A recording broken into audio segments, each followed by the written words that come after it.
the counter-revolution had collapsed, the interventionists were dispersed, and Soviet Russia was at last, and for the first time, on its own.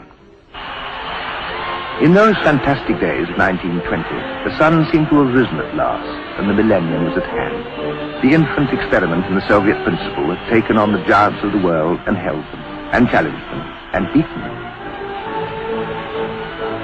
Here was the apotheosis of the career of Vladimir Ilyich Ulyanov, the prophet Lenin, the student and jailbird and exile and teacher and conspirator and doctrinaire of the century's most extreme philosophy. Supreme at last. But over what? A nation torn and destroyed and almost demolished. A country reduced to scratching for existence among the debris of a fearsome and brutal war. 3 years had been lost, or stolen.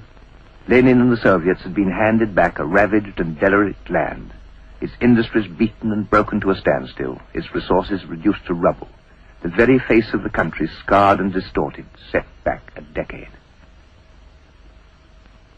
The nation's communications were almost totally broken to bits in a vast country where they'd never been adequate, and now destroyed. This was the problem for Lenin. This was the post-revolutionary problem, for which none of the political revelations of Marx, or indeed of Lenin, had provided. This problem, at least, could not be solved by words, however skillful, however orthodox. Russia was now a land of refugees, 3 million people without a roof, freed from capitalism, and at the same time from everything else, depending now on a socialist state very nearly as desperate as they themselves.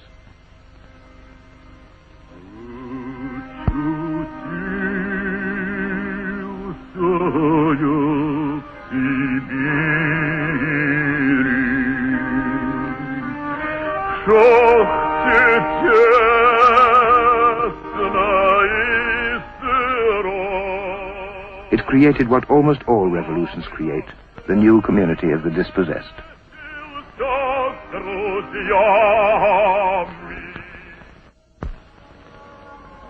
The Soviet state was born to the sound of funeral orations. One by one, the old comrades of the revolution were seen into the ground. The coffins were painted red. There were no priests and no prayers. Innumerable men and women were committed to the Russian earth. Lenin buried them all. Thousands upon thousands had died at the hands of those who opposed the revolution and of those who made it.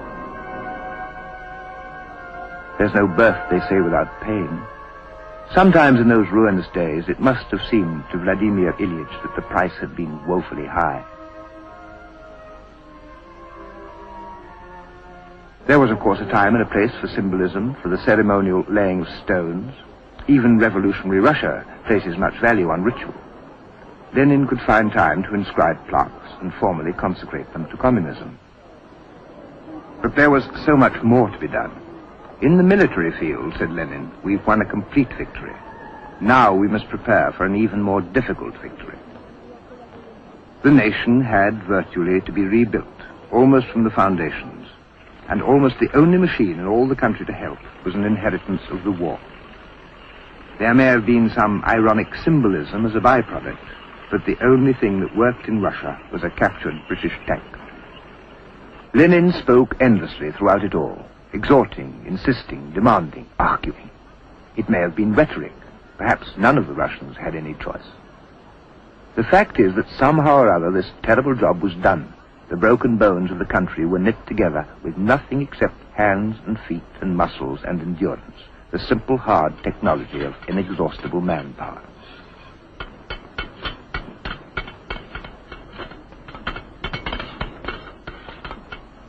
Life crept back to a semblance of normal, the elementary processes of peasant economy.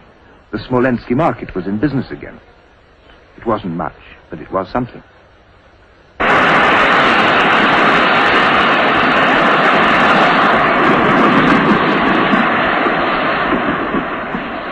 It was now the end of isolation.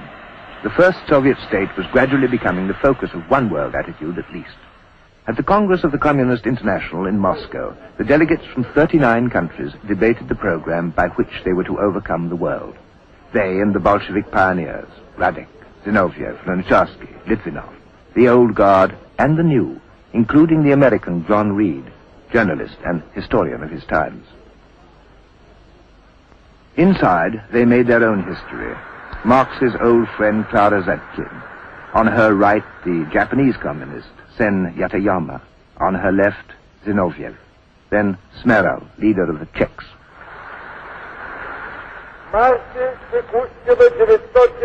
At the hub, always, Lenin projected his non-stop combination of magnetism and charm and petulant authority, with that characteristic thrusting gesture of the shoulders and the chin, the dominating oratory of a man who said everything so often that it merely remained to say it again and again.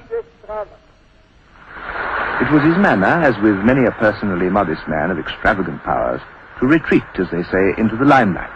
By crouching inconspicuously to write his notes in an obscure corner, he was assured of a maximum attention.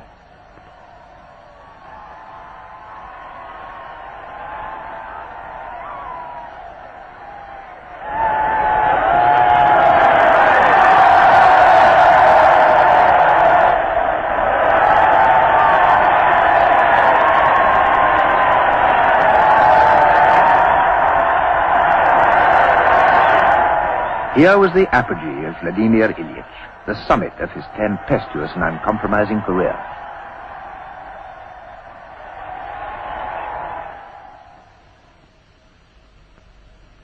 His sickness came quite suddenly.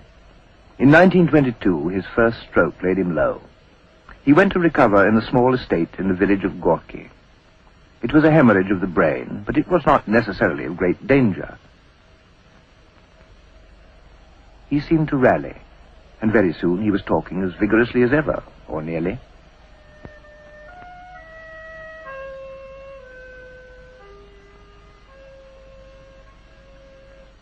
He rested in Gorky with his wife Krupskaya, relaxed with local children, was visited by the party's Secretary-General, the young Joseph Stalin.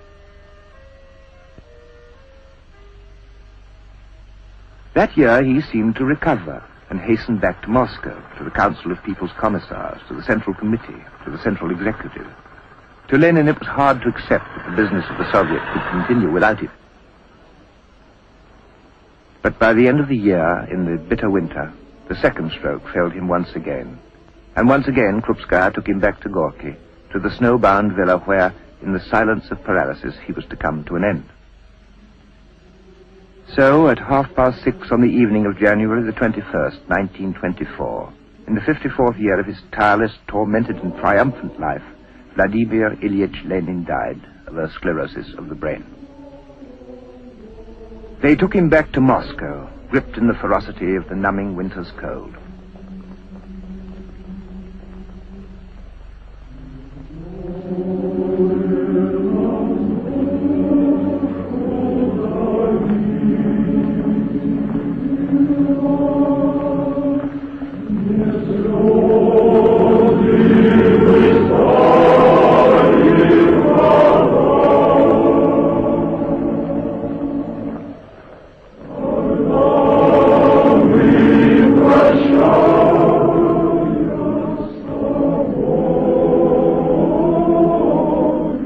No king, no emperor, no tsar, perhaps no other human being was ever so saluted at his death.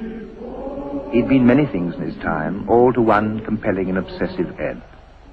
Through him, many had lived who would otherwise have died. Many had died who would otherwise have lived.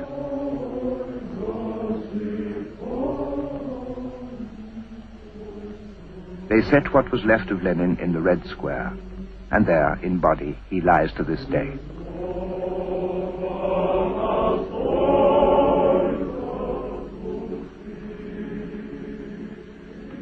Of Vladimir Lenin, it was once said by Winston Churchill, the Russian people's worst misfortune was his birth. Their next worst, his death. One could admire the neatness of the paradox, and wonder. The half-century that separated that birth and that death transformed everything. But for what, neither we nor Russia have lived long enough to know.